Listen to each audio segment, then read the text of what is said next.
Eu não sei o nome dele, não sei a idade dele, não sei onde ele mora e obviamente não sei como encontrá-lo.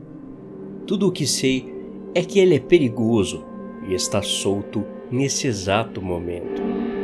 Sou funcionário do governo.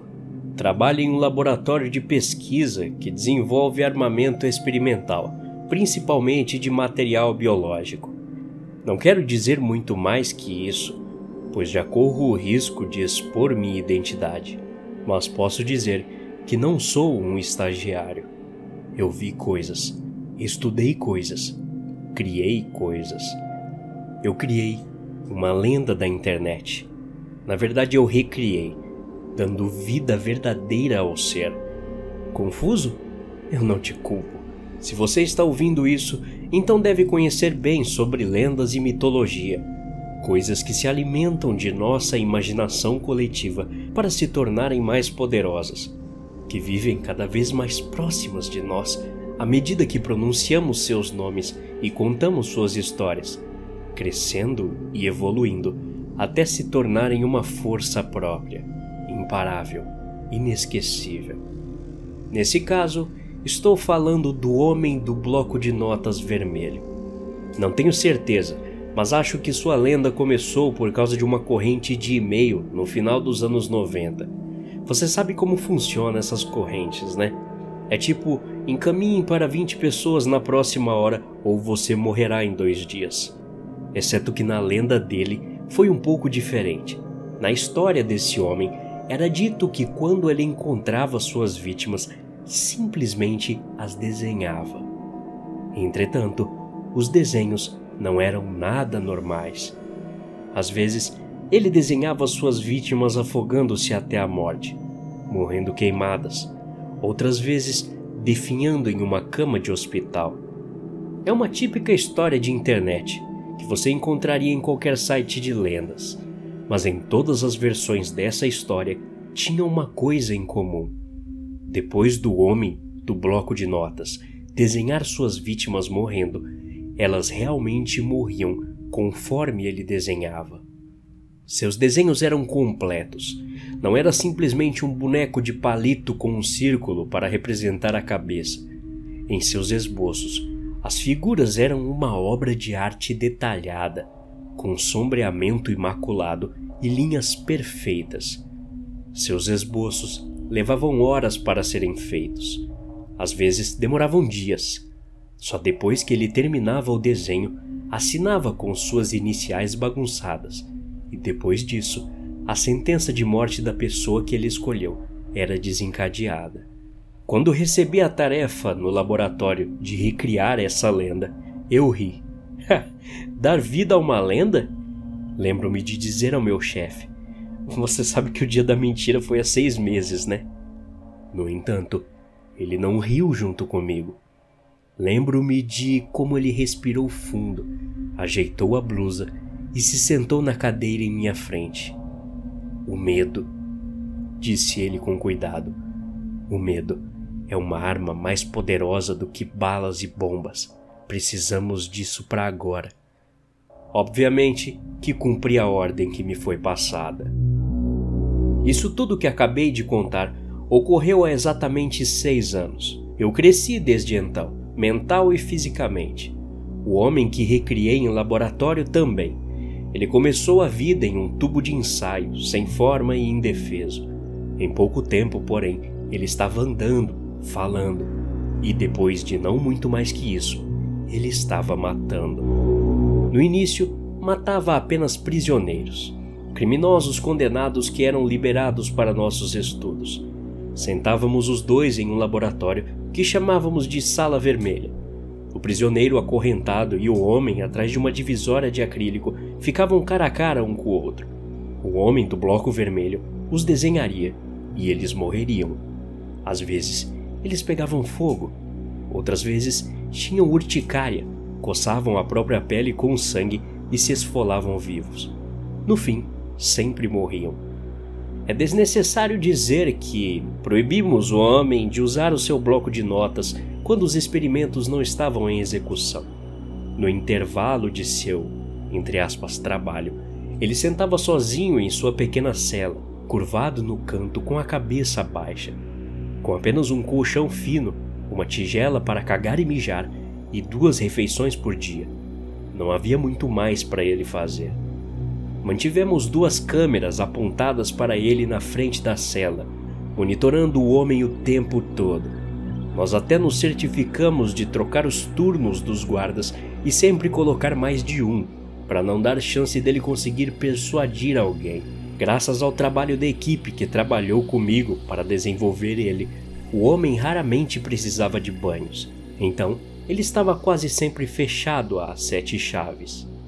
Apesar de todos os cuidados, ele escapou. Recebi a ligação na semana passada do meu chefe, desesperado, dando essa notícia. No começo, pensei que era uma brincadeira. Não era possível. Ninguém havia escapado das instalações até então. E ainda assim, o homem fugiu. Ele não apenas fugiu, como também deixou um banho de sangue por onde passou. Ao todo, havia mais de 10 seguranças mortos. Um dos guardas foi encontrado na cela do homem, seu crânio rachado e a massa cerebral escorrendo suavemente de sua fratura. Outro foi encontrado na sala de controle das câmeras, uma garrafa ao lado e vômito cobrindo seu peito. Outro era um amigo meu e chefe da turma da guarda noturna. Ele foi encontrado caído sobre a mulher que ficava na recepção, com uma bala no cérebro de ambos. Foi horrível e misterioso ao mesmo tempo. Como isso pôde ter acontecido? A cela do homem era totalmente fechada e não permitia que ele visse nenhum de nossos funcionários. O máximo que tinha era uma pequena fenda na parte inferior, por onde passávamos a comida. Todas as semanas, quando o tirávamos para nossos experimentos, levávamos até mesmo um pessoal para limpar a cela dele e garantir que ele não desenhasse em nenhuma das superfícies. É claro que tentamos consultar as imagens das câmeras, mas elas foram desativadas durante sua fuga. Não havia nada. Ele simplesmente se foi. Algumas horas após a fuga, recebi uma ligação do departamento de TI. Eles estavam revendo imagens antigas da cela do homem, tentando determinar se havia alguma pista dele planejando algo dias antes. Algo que pudesse indicar exatamente o que aconteceu. Eles me mostraram a filmagem do homem em sua cela, e parecia a mesma rotina que eu tinha visto milhares de vezes antes. Ele se sentou no canto mais afastado, com a cabeça baixa, esperando silenciosamente pela próxima refeição. Um som de uma trava abrindo, seguido por uma voz de mulher chamando o homem para jantar. E então, um prato coberto de comida deslizava pelo chão. O homem se mexeu, levantando-se para pegar o prato. E quando fez isso, eu consegui enxergar. Algo estava desenhado, em marcas cobrindo sua barriga, que pareciam ter sido esculpidas pela ponta de uma unha. Ele rapidamente reajustou a camisa, tendo o cuidado de colocá-la de volta na cintura. Meu queixo caiu em um silêncio atordoado. Você pode reproduzir a filmagem de novo em câmera lenta? Eu disse baixinho. Tira um print e dá zoom, por favor. O técnico de TI acenou com a cabeça e obedeceu. Foi quando as peças se encaixaram. As marcas na pele do homem eram seu plano de fuga, seus esboços. Cada um era um desenho dos guardas das instalações. Cada um era uma peça do quebra-cabeça. Um desenho mostrava um guarda destrancando a cela do homem, logo em seguida usando a própria porta de aço da cela para quebrar seu crânio. Outro tinha um guarda desativando as câmeras e engolindo toda uma garrafa de água sanitária. O último desenho era o chefe da turma da guarda noturna, atirando e matando 7 outros seguranças e depois virando a arma contra si mesmo. Havia também outro desenho. Eu reconheci aquele rosto e meu coração disparou momentaneamente antes de perceber que a pessoa do desenho em questão ainda estava viva. Ela era uma secretária da nossa ala de arquivos, uma jovem que havia tragicamente perdido o braço em um acidente de trânsito há 2 meses atrás. Ela não tinha voltado ao trabalho ainda, mas o desenho a retratava queimando todos os arquivos e pesquisas locais que tínhamos do homem, antes de entrar nas chamas para morrer queimada. No desenho da pele dele, porém, ela ainda tinha seus 2 braços. Minha mente foi a mil e percebi como o homem havia conseguido tudo o que planejou. Foi no intervalo entre os experimentos. Era durante as caminhadas que fazíamos até sua cela. Enquanto caminhava pelos corredores acorrentado, ele catalogava os rostos, os guardou em sua memória, tomando cuidado para notar pequenos detalhes de seus horários.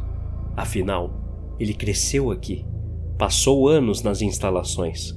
Ele teve muito tempo para se familiarizar. No início, meu chefe se recusou a acreditar. Ele argumentou que a lenda das correntes de e-mail nunca tinha dito sobre essa tal capacidade. Na verdade, ele sempre precisou de seu bloco de notas vermelho, e uma vez que o tinha, precisava também que suas vítimas estivessem presentes para desenhá-las. Obviamente, foi um erro nosso esquecer que as lendas evoluem.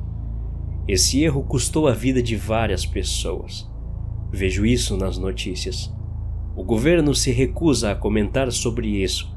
Eles se recusam a confessar as coisas que estamos fazendo e o perigo que o público está correndo. Meu chefe morreu há 2 dias.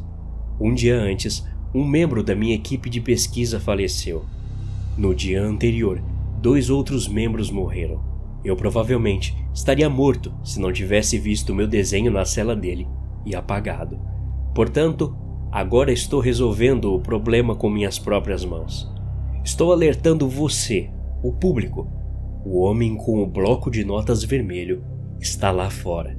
Ele pode estar desenhando você. Você pode nem mesmo vê-lo fazendo isso. Talvez ele apenas diga olá para você de passagem. Talvez ele apenas te observe fixamente enquanto você anda no metrô. Mas se você perceber que alguém está olhando para você com atenção demais, ou olhando em sua direção antes de colocar a caneta no papel, é hora de correr. Até a próxima. Obrigado.